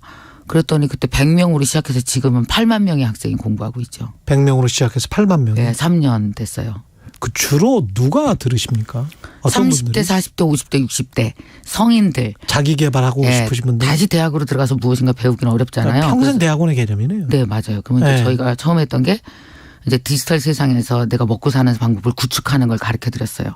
SNS를 활용하는 거라든지 이미 있는 플랫폼에서 사업을 하는 거라든지 이제 그 다음에 가서 이제 NFT, 뭐 메타버스, 웹3 지금은 이제 AI 공부하고 있죠. 그러니까 이렇게 왜 우리가 사는 세상이 지난 5년간 너무 그러니까 사회가 개인보다 너무 빨리 똑똑해지잖아요. 그렇죠. 따라잡을 수가 없잖아요. 기술이. 예. 그래서 특히. 이제 그런 것들을 가르쳐서 그런 기술을 나의 인생에 내 일상과 사업에 적용하고 뒤처지지 않게 살아가는 방법을 성인들에게 지속적으로 공부를 하는 시스템을 갖고 있는 거죠, 저희가. 근데 그 김미경 대표님처럼 제가 네. 말씀을 나눠봐서 아는데 학습 능력이 어마어마하시거든요. 전혀 네. 다른 생소한 분야도 네.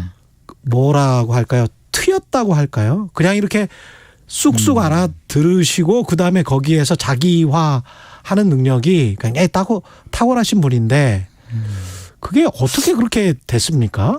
그게 예. 사실 제가 원래 음대 나왔잖아요. 예. 초기에 되게 무시받았어요. 음. 음대 나온 여자가 뭔 강의를 하냐. 예. 기업체 연수원에서 제가 강사료가 제일 낮아요. 음대 나와서.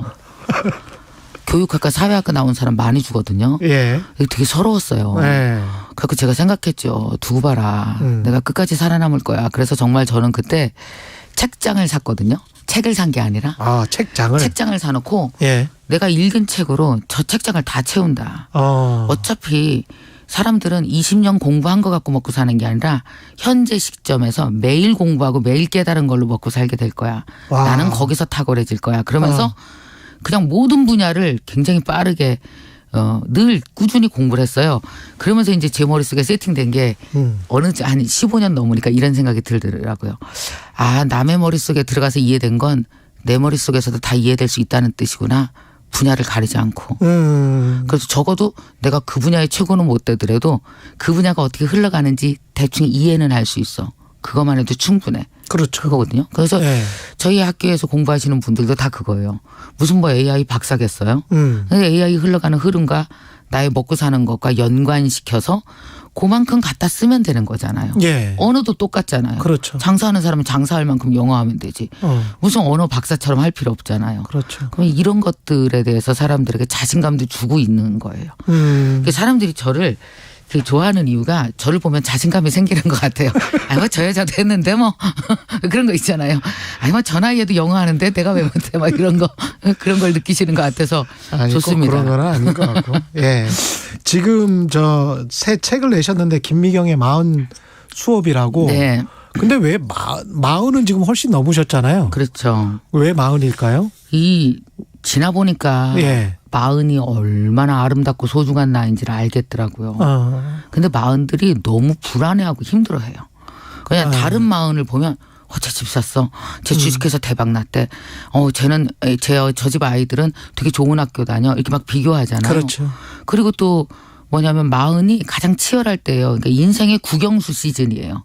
예체능과 국영수가 있다면 결혼하고 집 사고 애 낳고 이거 다 인생 국영수잖아요. 그렇죠. 그렇죠. 이거 푸는 중인데 또 이거 성적을 또 1등부터 100등까지 또 줄을 세워요 우리가. 예. 그러면서 시기가 있다고 생각해요. 49이면 다 끝났다.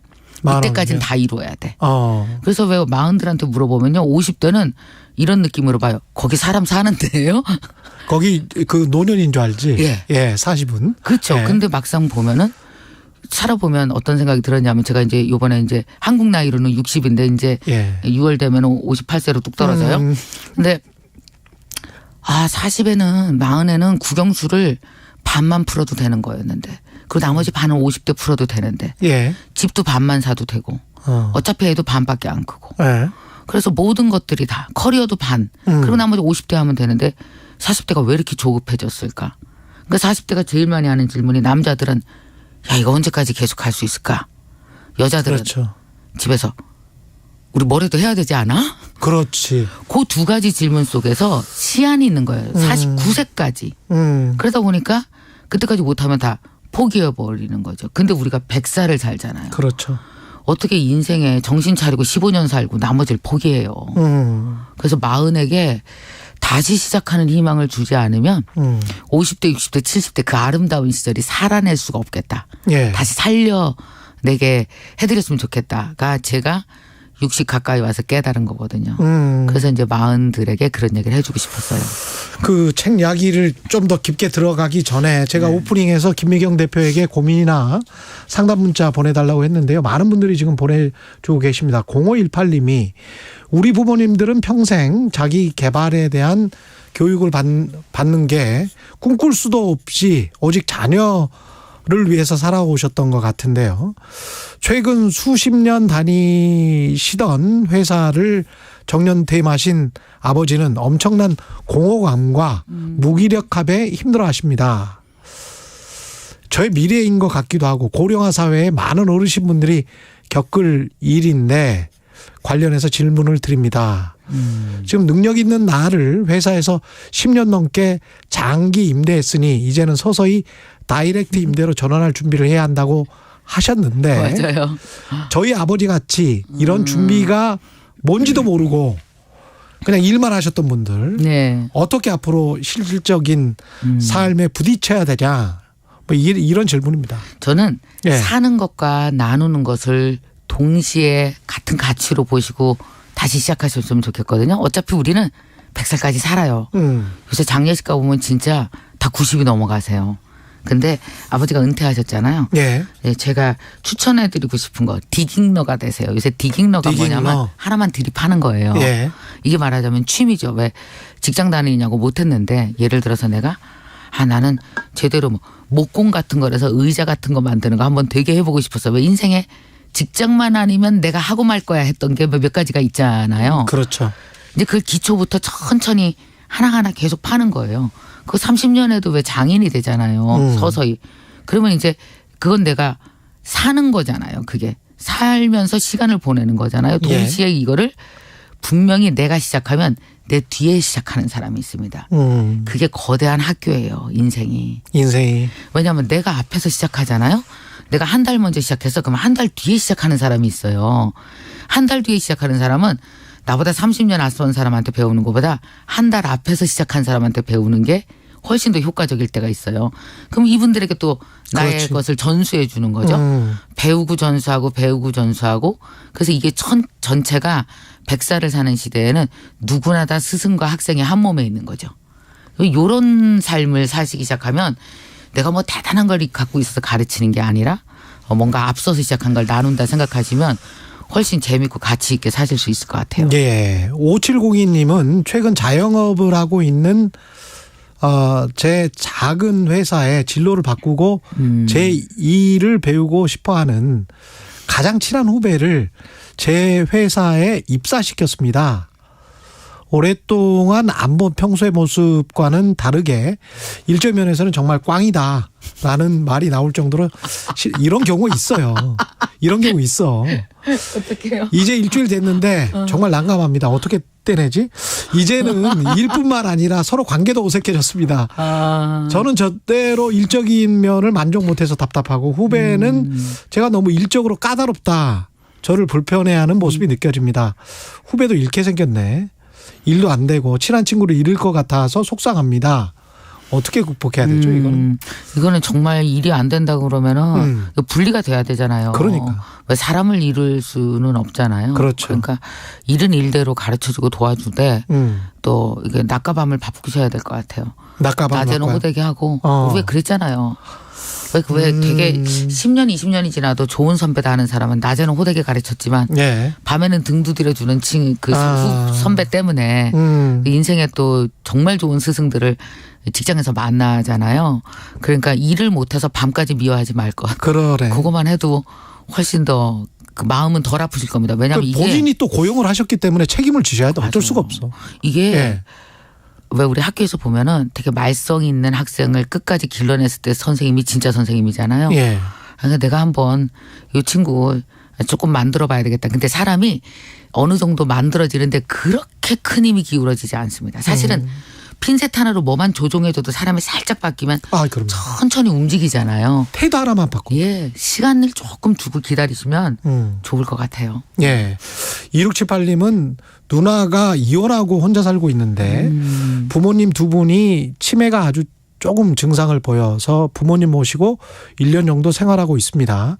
누나의 삶이 너무나 고달프고 한켠에 또 부모님 또한 애쳐놓고 앞으로 네. 어떤 마음가짐으로 살아야 할지 누님도 걱정이 되고 본인도 참 심란하실 것 같아요. 아, 이런 집 많아요. 예.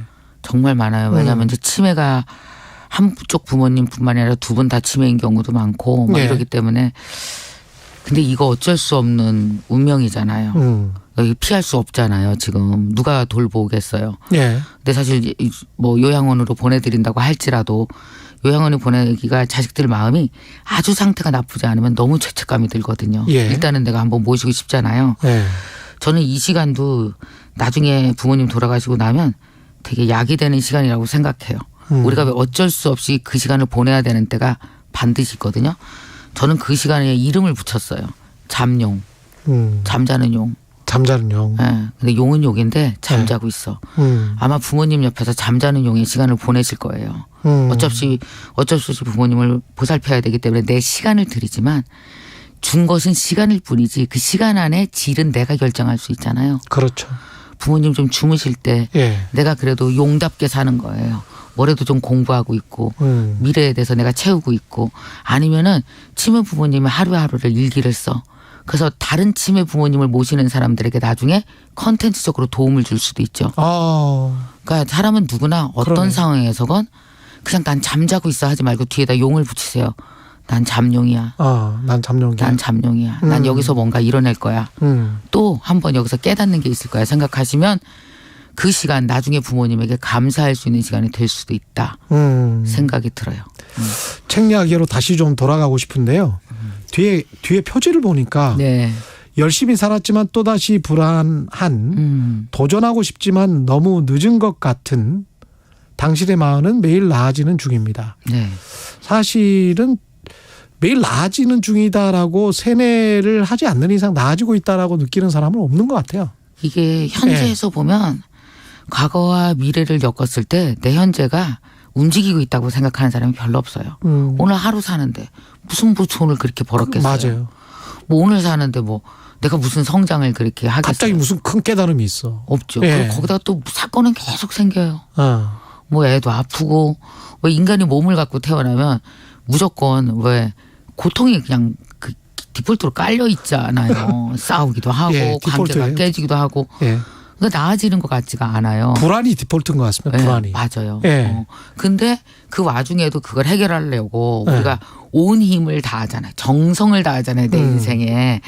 근데 이게 되게 중요한 건 불안이 너무 크거나 두려움이 크면 정성을 다하는 에너지가 사라집니다. 예. 다 하고 싶지 않아요. 정성을. 그때 포기해버리잖아요. 근데 내가 어쨌든 내 40대에 아이도 죽으라고 기르려고 애쓰고 돈도 벌려고 애쓰고 어쨌든 지금 막 대출금리 너무 많아서 50만 원 대출금리 내던 게 100만 원 되니까 얼마나 허무해요. 그래서 요즘에 사람들이 코로나 이후에 더 불안해하고 더 힘들어 하거든요. 예.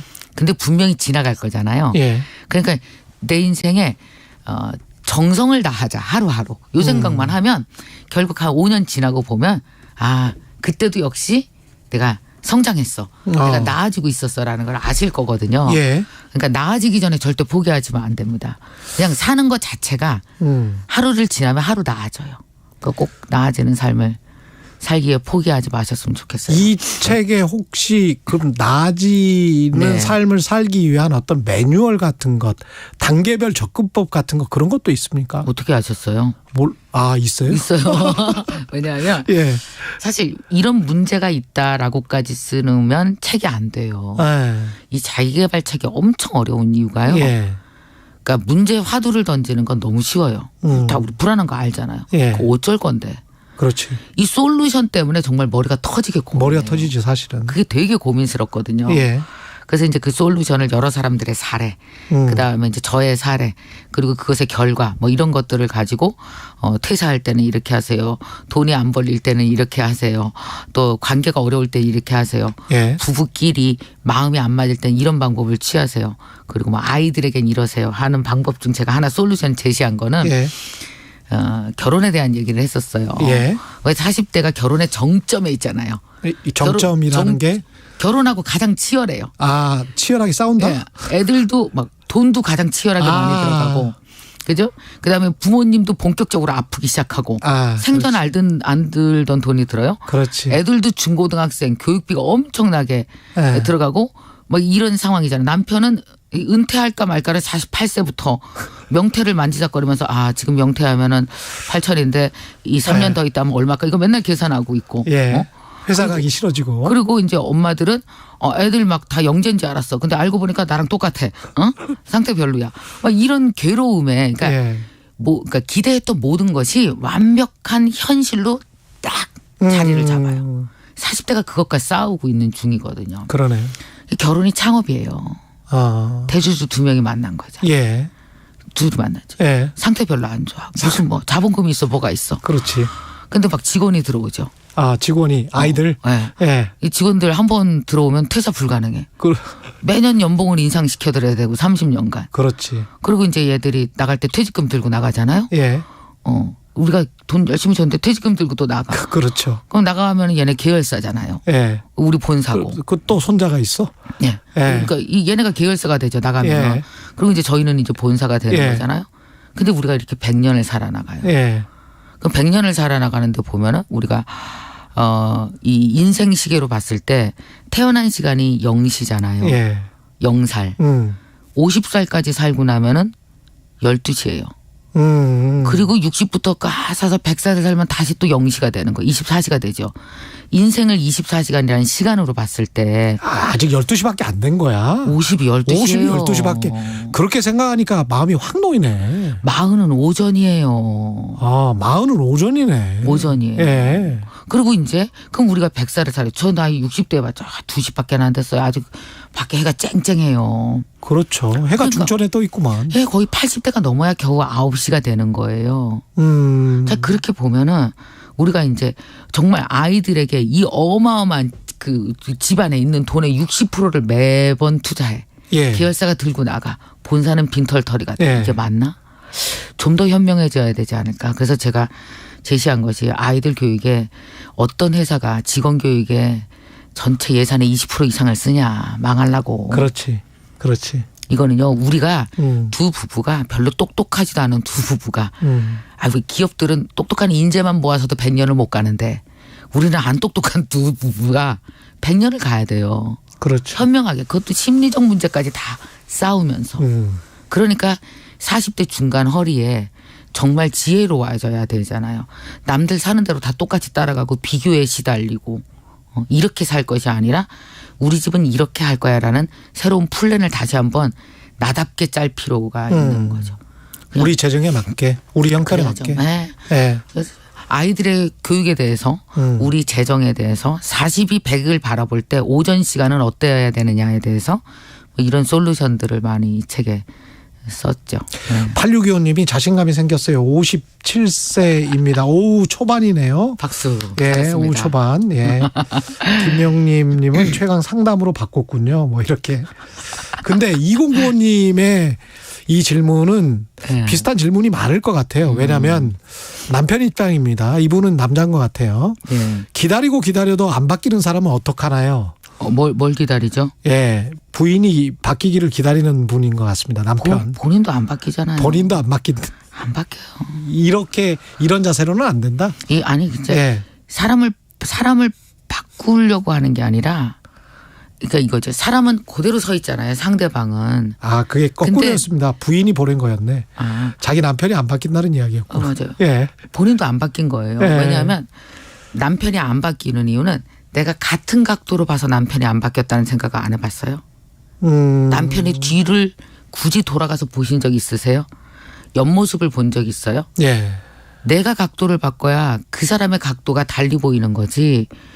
남편이 똑같다는 건 나도 똑같은 각도로 평생 봤기 때문이에요. 근데 내가 각도를 바꾼다라는 건 엄청난 깨달음, 공부, 충격이 없으면 나도 안 바뀐단 말이에요.